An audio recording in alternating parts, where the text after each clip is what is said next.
The views, thoughts, and opinions expressed are the speaker's own and do not represent the views, thoughts, and opinions of Q Points. Welcome to I Come Alive, Stories of Black Gay Atlanta Nightlife. I'm your host, DJ Sir Daniel. This series strives to tell the stories of Atlanta's gay nightlife from the perspective of the people who lived it.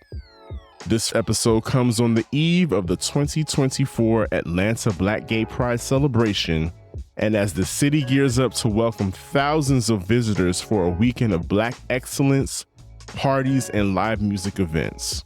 My first guest is Mike Slaughter, a transplant from Los Angeles, California, who at the turn of the century made a decision that would change not only his life, but the lives of many Black gay men in metropolitan Atlanta. Enjoy the show. I couldn't think of someone that I wanted to speak with more than the gentleman that I'm about to introduce to you. Michael, I want to show you some love first because you, and I think I mentioned this to you, at the beginning of my DJ journey, you were one of the first people to allow me space to just try it out. And when I tell you all, I was green. I was very green at the DJ game. I had just gotten my first controller with these huge platters, and I had a laptop full of music, and I just knew I was going to turn the party out. Those of you that are listening that are from Atlanta, you have heard about the legend of the house in Cascade and about the parties in Cascade, the house parties in Cascade. And Michael Slaughter is the procurator, is that the word I want to use? Or the curator of those good times in that home. And when I tell you, Mike used to open up his home to so many people and allowed us to come in there and to just congregate, to have a good time, to let our hair down in a very safe environment, safe and loving environment. And I got the opportunity to spend there. So I wanted to say thank you again for starting me off on that journey. You're welcome. Those were the good old days too, weren't they? Those were some fantastic days. Like just to start off, and just in this little conversation, like what made you want to start opening your home to having people come over and to have those great parties? The biggest motivator of that was, at the time, there didn't seem to be a space where, like you said, people could come to feel safe, they would feel welcome, and it be in not necessarily a club environment, because there were plenty of club options at the time, plenty of nightlife options at the time, but there wasn't anything that I felt was giving above barely average experience. Mm-hmm. And having a house that could host a large number of people with a nice large backyard and a basement area, it just seemed like a natural opportunity to provide something. It started out with just a group of friends of us getting together occasionally, and then that started to grow and grow, and then we decided, hey, let's just open this up to more and more people. And I think the culmination of that experience was that New Year's Eve party, Smashed ATL, where I swear it seemed like the entire city of Atlanta. Oh my God.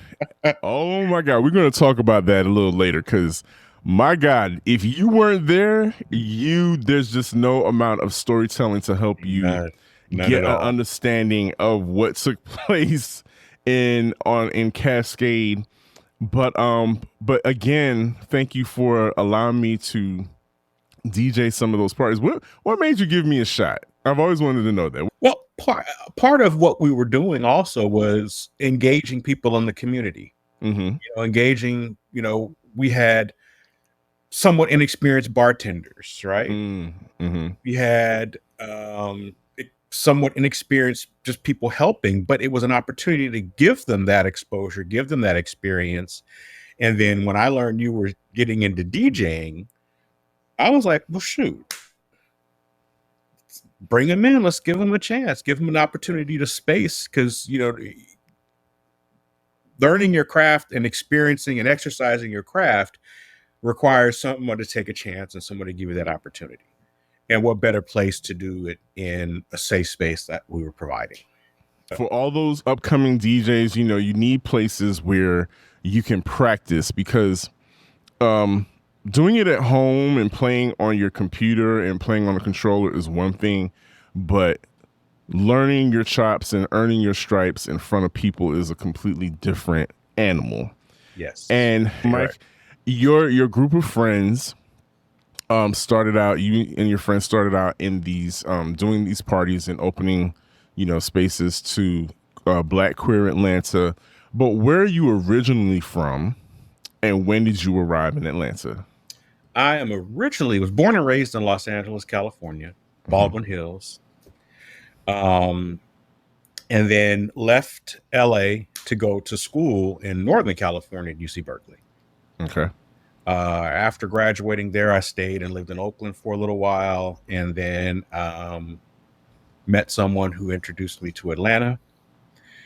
And shortly after that, the decision was made that Atlanta is where I needed to be, and made the move in 1998. At the end of 1990, the summer of 1998. Literally moved to Atlanta Memorial Day weekend, drove from Oakland to Atlanta, got here Memorial Day weekend. Wait, you drove? Yes. How many days did that take? 3 days. Wow. 3 days in my GMC Sierra pickup truck and a U-Haul behind it. But it was a fun trip. Made a few stops. We made a stop at the Grand Canyon, a few other little interesting odds and ends to make the trip not monotonous and boring. Right. So that was 1998. Yes. Do you recall the first club or bar you attended when you got here to Atlanta? So let's see. It was a whirlwind weekend, so it was several on the same weekend. All right, let's hear about it. But I want to say the first was the Palace. Okay. On Sunday night, right? Yes. Sunday tea party. Yes. And I'm trying to so my recollection of when you enter into the establishment, you enter, it's like a little foyer, right? Yes. And then I think you can go upstairs or slightly downstairs. I don't think I ventured downstairs. I was a little too scared to go downstairs for whatever reason. But I remember the music thumping so hard, and that floor seemed to move quite a bit. Okay, so I'm not imagining things. No, that was everyone knew that floor was sketchy, but it didn't stop us from going, right? Because that was the place to be seen. You had to be there. So before you came to Atlanta, did you party in your hometown? Did you party at all? And what was that scene like? A little bit. In Oakland, the scene was real kind of, at that time, it was real underground. Mm-hmm. We had 2 gay clubs in Oakland, and then 1 or 2 in San Francisco. There were a lot of white gay clubs in San Francisco, but for blacks, there was probably maybe 1, and it was monthly. And I went to that once, and it was kind of it was, the experience there was that everyone was in a very protected space. Okay. And I don't mean in the space that we were in, but within themselves. Okay. That, being black and gay and out in Oakland was not the thing at the time. And so even just being seen going in or out of one of these clubs that were known to be a gay club, people were kind of, dodging and looking around and just trying to be real, just kind of secretive about their life and their experiences. And So I didn't really ever feel comfortable in those spaces because to me it seemed like it was a challenge to even have a discussion with someone if you weren't part of that group that they were with. Um, and then, outside of that, engaging with people, there really wasn't a lot of spaces at the time as well. So Oakland to me was kind of an odd transition. Um, and, the difference between what I experienced in Oakland and what I experienced in Atlanta when I first visited, I was just like, whoa. Because my first experience in Atlanta was I came for Labor Day weekend. So coming from conservative, undercover, DL, kind of like just secretive Oakland, and then now showing up in Atlanta during Labor Day weekend, Pride weekend for Black Gay Pride, and seeing everyone out, everyone enjoying themselves, not worrying about who's looking at them, who sees them. Clubs are packed and people are having a good time. And I was just like, this is very enlightening, very open, and it was exciting. It was like electric. I remember when Trax used to have their legendary outdoor party, they'd block off the whole street, and that was just standing out on the street was part of the party. You didn't even have to be in the club. You could just be outside on the street. It didn't make sense to pay money to go inside because you could really just literally stay outside on Lucky Street. Exactly. Hear the music and congregate. And congregate. Watch the sights. Boy watching. See all of that. Yeah. And how little people had on or what they were wearing.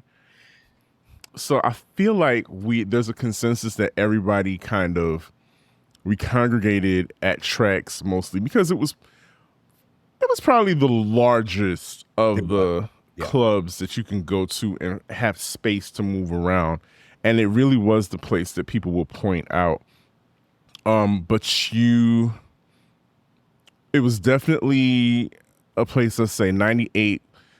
I would safely say hip hop kind of took over from what was predominantly a house music driven space at Trax. Yeah. Do you recall, was there like a song? Oh God, yes. That takes you back, you hear it and it takes you right back to that experience. The Boy Is Mine. Ah, okay. Yes, that was the time that it dropped. Yes. And when I tell you it was the anthem of that year for Black gay men. And everyone, you'd hear cars driving by blasting that song over and over again. And it was just everywhere you went, every club was playing it over and over again. It was just, that was the song to play for that year of Black Gay Pride. And it's forever etched into my head. And every time I hear that song, it just brings back all of that experience and all that feeling and all that excitement of being out. And, the hot outside, it's humid, but you don't care because everybody's out there. You're seeing people you haven't seen in a while or meeting people you've been wanting to meet. And it was that song connects me to all of that.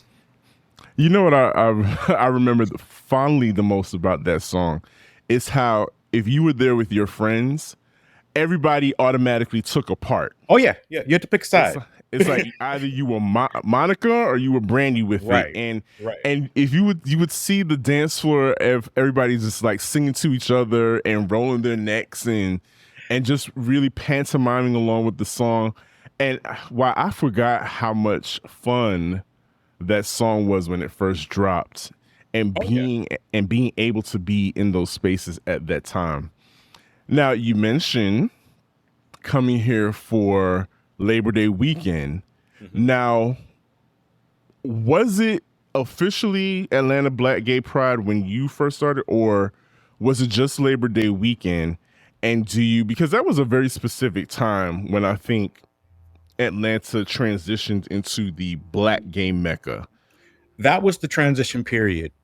I think that was really that was what it really coalesced into, it being there's a group of people in the Life Atlanta had already formed and had begun putting the roots down for bringing some organization and purpose to Labor Day weekend, which, to back up a little bit on how Labor Day weekend even got going, in terms of In the Life Atlanta, was again, a group of friends would get together every Labor Day weekend in Atlanta and have a barbecue.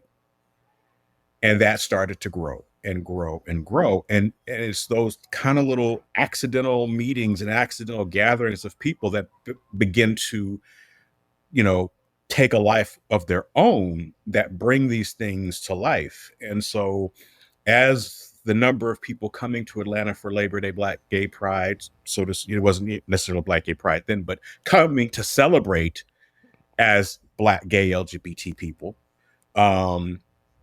this group of people decided to get together and formalize a organization that would bring, again, some purpose and some activities and some education to the weekend as well. So it wasn't just coming together to party. Let's do some things that help empower the people. Since we have a captive audience, we can bring them in.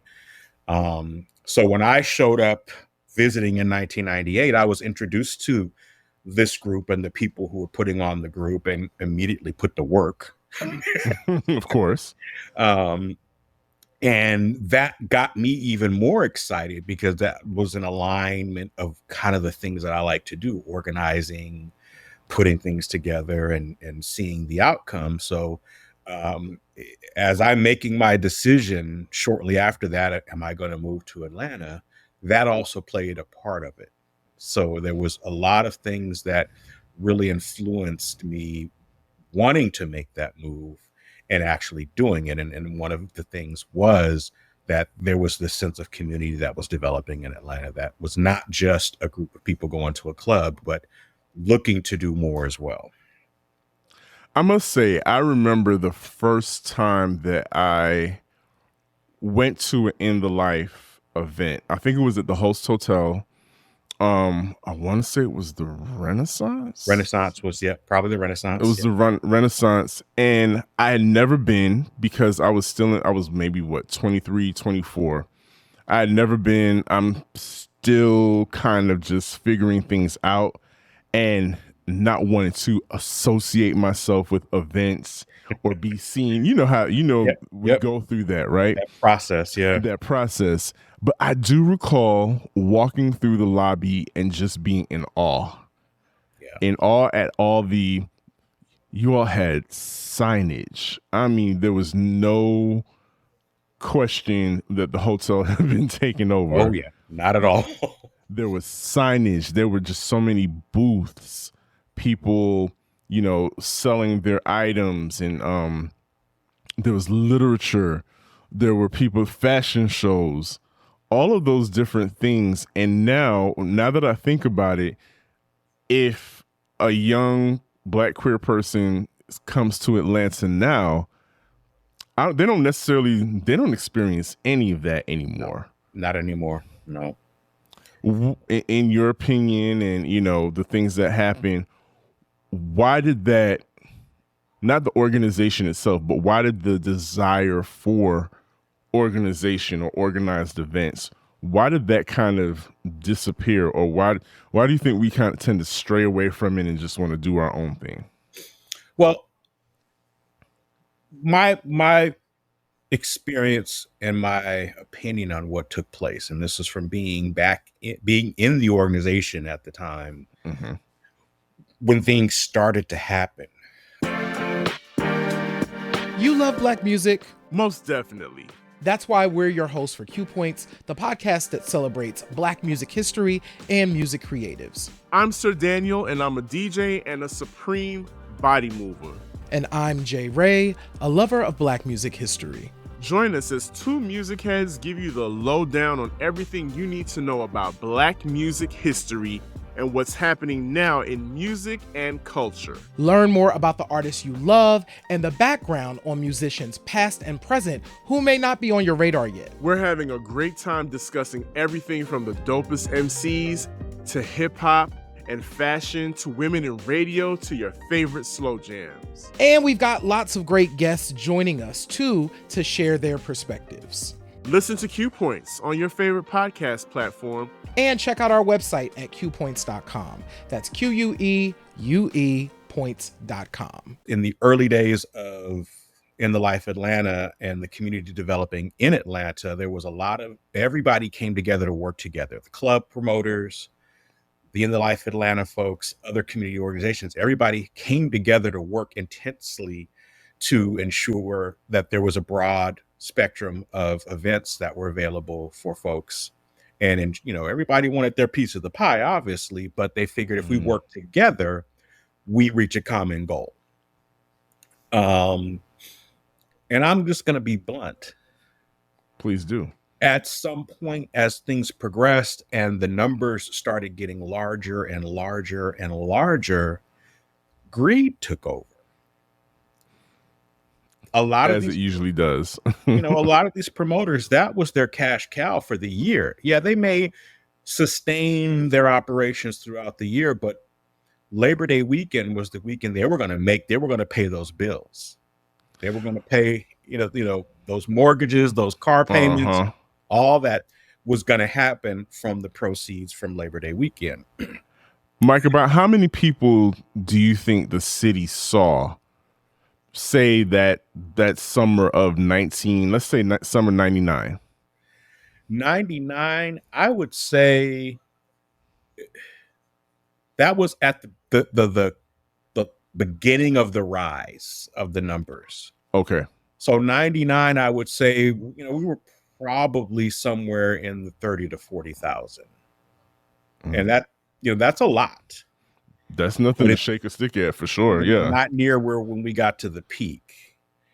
And that's what, the numbers are hard to quantify to some degree, but we got help at some point from the Atlanta Visitors Bureau on how to start correlating our numbers, because, we didn't have anyone out there counting everybody, right? Right. Not everybody is staying in a hotel, so you don't have a way to count those people that are crashing on somebody's sofa, sleeping in their car, whatever the case may be. So they gave us a formula that said, okay, you can count the ones you can count. We'll give you the numbers from the hotel bookings, and we'll assume that the hotel bookings are a certain percentage outside of our host hotel, which we knew for sure.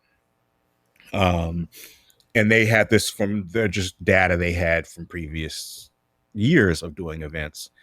And so getting that numbers from them, we don't think we were really counting accurate numbers until somewhere in the early 2000s. Okay. And that's when we were able to start looking at the actual economic impact that this event, a gathering of people, however you want to call it, was having on the city as a whole. And and that's when the city started taking a better and closer look at us and being more open to the things we were doing and asking of the city. And we started getting participation from the mayor's office and proclamations. At some point, we were even getting recognition from the governor's office. Georgia's traditionally a Republican governed state. I think at a short period of time, we did have a Democratic governor that was very helpful in moving things for us. But in general, it's the numbers talk and the money talk. And I think, as those numbers rose and we started seeing more and more people, more and more money was being made at these promoter and club events, they started seeing more and more of an opportunity and pushing their services, their events, their parties, and pretty much overpowering the messaging that we could put out as just a nonprofit community organization, right? We didn't have profit money behind us. We didn't have large sponsorships behind us. So our ability to get our messages out over above the noise of constant text messages and emails that were coming from the club promoters just kind of pushed In the Life Atlanta to the side. Okay. And and that makes sense. I kind of, as somebody looking from the outside looking in, I kind of see where that happened. Yes, I was getting the text messages, of course, if you go to one event, and you're driving, by the time you leave, your car is littered with Yes. flyers. So you're gonna find out about other events in the city at that time, at one event or another. Yeah. And so we were talking about the city taking notice, Yes. and when I think back on that, how the public kind of was gasping and gagging, like, where did all these black gay men come from all of a sudden? Right. It's like we just landed from outer space. But in your opinion, like, just thinking back on it, like, how do you think the city changed when it realized, or they could not ignore the fact that it had such a large black gay population? Because, as you said, you came on a Labor Day weekend and ended up moving. Right. Fast forward 2 to 3 years, the population, I'm sure, more than doubled. Oh yeah. After those Pride weekends became more organized. And, like, what do you think the city of Atlanta owes us, don't you think?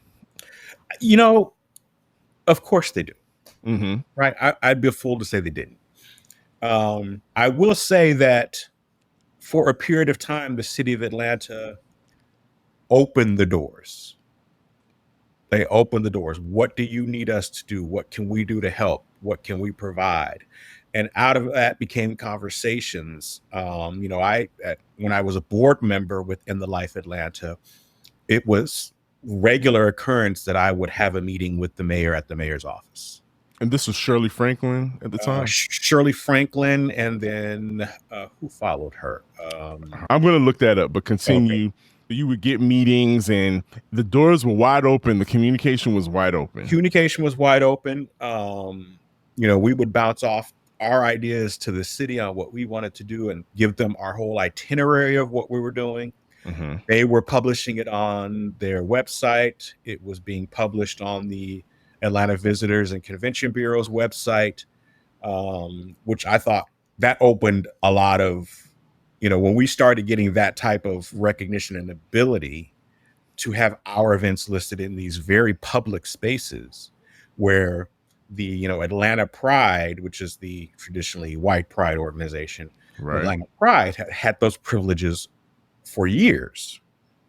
Right. Mm-hmm. And when we started getting that recognition and ability to be at the table, we could be present, we could have conversations. I think more and more things within the city started to coalesce around recognizing the large number of LGBTQ people in the city. And it was shortly after that we got the first liaison on the police department, an LGBTQ liaison. And so things like that started changing, and that benefited everybody. And, it's a lot of these little things that people don't really notice or don't pay attention to, but there was a lot of underground work that made that happen. Definitely. So in 2010, Atlanta elected Kasim Reed as the mayor. That's right. It was Kasim Reed. Yes, it was Kasim back in 2010. I knew it was a K.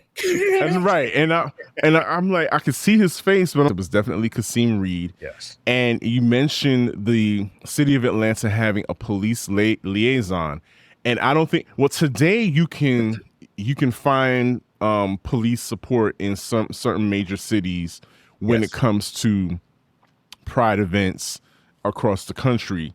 But I think that was very forward. I had never seen it before. I was even surprised to see the black gay officers like out and being a part of the actual events and being there. And they had their markings showing that they were not only police, but they were also part of the community. So I think that, well, I would have never connected the two, but because of being a part of those organizations, help that and Yes. help bring that little sense of safety Right. here, because there's not too many other cities where Black and gay people feel safe. Right. Exactly. It was an interesting connection with the police. I used to remember we used to go to a club out in Stone Mountain, Phase one. phase one. Mm-hmm. And there were a number of Atlanta PD officers that would party there with us on those nights. And it was always quite funny to see they let their hair down. And you see them during the day in uniform, and they're just as professional as anybody else, but they were there and they were part of the community. They knew what was going on. And I think in a lot of senses, they shielded us from some of the scrutiny or potential bad treatment that may have been potentially perpetrated against our community during certain events. And having them there, like you said, having that safety, having the liaison, it put everybody at ease.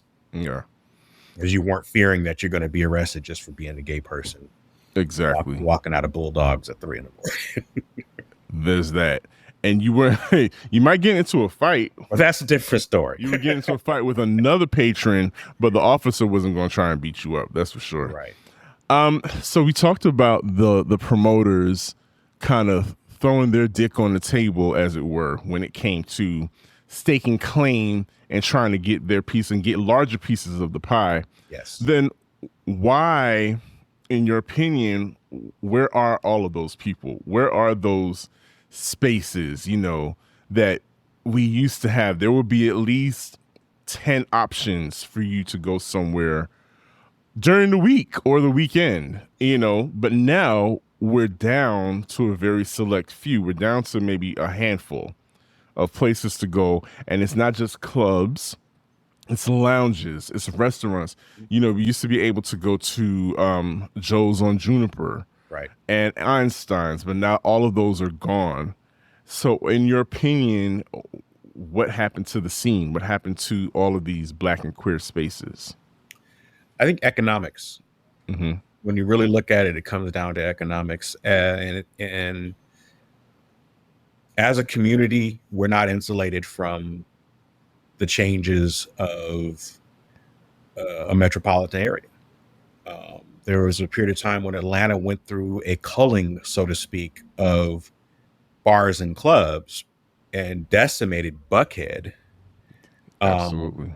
Because of potential for violence. There were 1 or 2 incidents, but that was enough to instill fear in the residents of Buckhead to push for the closure of Buckhead as a nightlife center. And that affected the whole city, in my opinion, because now the perception of Atlanta as a mecca for nightlife has been tarnished. But then when you move into the spaces that we typically occupied, these were not high-end clubs. They were lower-end venues. Most of them didn't have a lot of amenities. I would wager to say a number of them probably were not code compliant. Could have been a little dangerous getting up in there or getting out. Or exactly. And we as a community didn't own any of these spaces. We leased or promoted an event in the space on a night, but there was no outright ownership of a lot of these venues. And that is a barrier in some degree, because if the business decides to change what they're doing with their space, that's going to affect you as a promoter or tenant in that venue. And as the city changes and develops different areas, that drives changes in what those venues can charge or what they perceive they can charge and who they perceive would be their best clientele. So if they decide, okay, I'm no longer quote unquote desperate enough to have a gay night, I can just squeeze that tenant out, focus on my higher end clients, and, get my money. And so now the spaces that we traditionally had a night or two to have to ourselves are gone. And I think that's been a shift that you see throughout other cities as well, not just Atlanta. But Atlanta, I think, got hit the hardest because we did have such a diverse number of venues, a diverse number of promoters. And then I'm going to throw it out there. There was also the rivalry between the promoters. And from what I've seen, the battles between promoters did a fair amount of damage. We lost a number of promoters through those battles, blackballing entertainers. If you go work at this for that other promoter, you can't work for me, or I'm going to write an exclusive contract that you can only work for us. So you can't go work somewhere else, but you only have an event 2 nights a week that's not competing with somebody else's event that's on another night, but you've excluded these people from working at another location because that puts you as an advantage and your competition at a disadvantage. And so, a lot of that took place in the mid 2000s. And that's when you started seeing a drop of the number of different club promoters and the number of different types of events that were being put on. And we've kind of settled down to, a handful that if you pull the veil back, it's really all 1 or 2 people. Right. And so, that to me, that was a damper on, the traditional nightlife that people were used to and excited about in Atlanta. We've got new things going on now. We've got new events coming through now that are bringing back a new excitement for the younger generation that they're energized about. But when you look at someone my age or in our age group, yes, we're looking at it from a different perspective and saying, that's cute. But I don't know if that, I don't know if I want to be, have my cheeks out at Deviant. at 4 o'clock in the morning. This age, I need my rest. And it's so funny just hearing, and I'm so thankful. I knew talking to you would be enlightening, but I'm so just hearing about how the city at one point rolled out the red carpet for us, specifically Black gay people, rolled out the red carpet, but then all of a sudden we weren't as important anymore. And we just, I guess, lost our sheen and our shiny newness. Is that what it was? Or we lost the sheen, and the sheen got lost in deception and misrepresentation. There was a year where, we had, as In the Life Atlanta, we had regular corporate sponsors, not lot.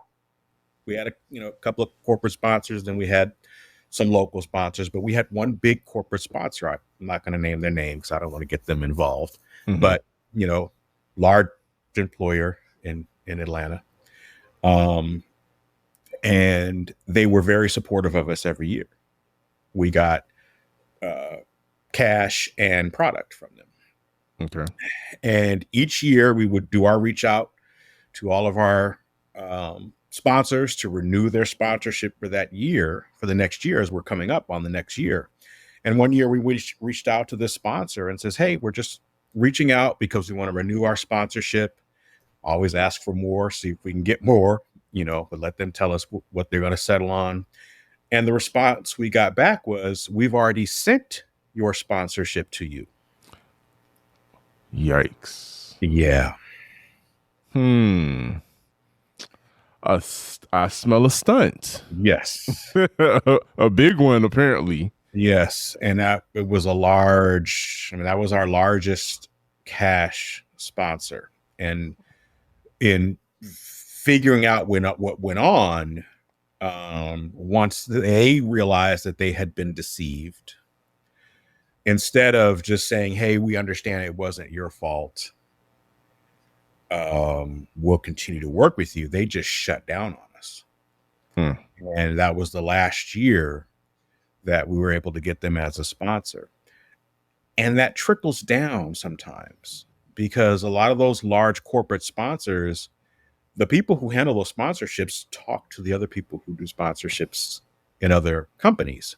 Of course. And if one company says, hey, don't deal with these folks because there's some shady shit going on, that trickles down.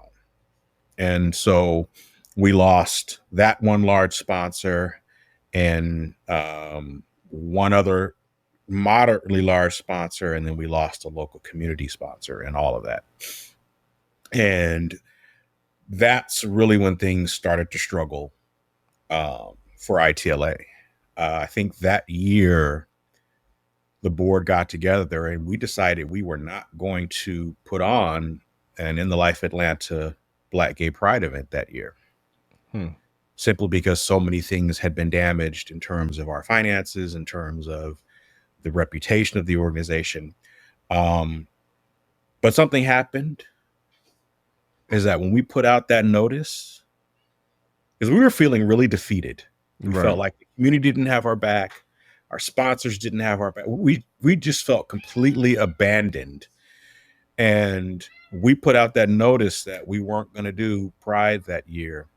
And the community responded. The community demanded. The community says, no, you don't get this easy out.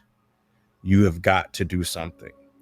And that energized us to take what resources we had and step up and put on what we could put on for that year. And it turned out to be one of our most exciting years. Wasn't the biggest, but because we got that boost from the community, because, you know, if you do community work, one of the things that's a challenge is getting, you know, a lot of times you don't do the work to get recognition. Right. But that recognition does help fuel you. And when you do the work and it seems like people are not appreciative or people don't care, or, you know, there's just no response, that sometimes can be defeating and tiring. And you're like questioning, why are you doing this? But when we got that feedback that said, we need you, you can't just step out. Thank you so much for sharing these memories, Michael. I appreciate you so much. I enjoyed this time. Thank you for listening to I Come Alive, Stories of Black Gay Atlanta Nightlife. Brought to you by Q Points Productions. Special thanks to the Counter Narrative Project 2024 Media Roundtable for their support as well. Make sure you become a Q Point subscriber so that you don't miss the next episode of I Come Alive.